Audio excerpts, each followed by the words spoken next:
write a lot about drinking and drugs. In fact, you say that you had been high every day since you were 10 years old. So when did you know that you had a problem, and what helped you get sober? Well, I used for 30 years. In August, I will be sober for 25 years. Wow. 25 years. Yeah. And then, you know, listen, this is San Diego in the 70s. It was a different time. You know, I smoked a lot of weed, and weed was sort of a social rite of passage. It wasn't like dark, junkie kind of thing.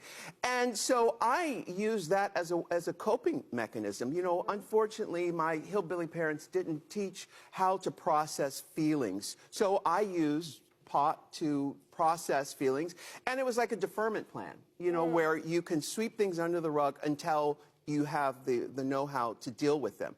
And it became very clear, 30 years in, that I needed to deal with this stuff because my partner had gotten into trouble, and I had always felt my feelings through him.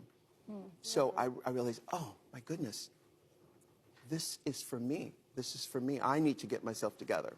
You were self-medicating a little bit. Sure, we all do. And listen, you know, and a lot of kids write to me and say they're depressed. And I think if you are depressed in this world today, that is the exact right response. Yeah. But it is your job to find the joy, and it's not easy. It's not easy.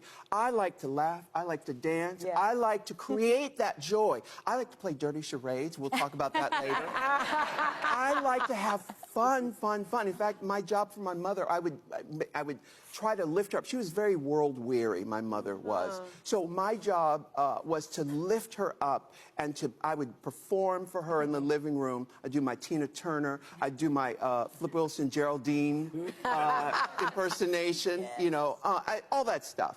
And that taught me how, my mother, I learned that I am not her teacher. She was my teacher. She taught me what not to do. Do not live your life in the darkness. You can look at the darkness. Don't stare. You can look in the darkness. You can look in the dark. Do not stare. It will suck you in. That's great.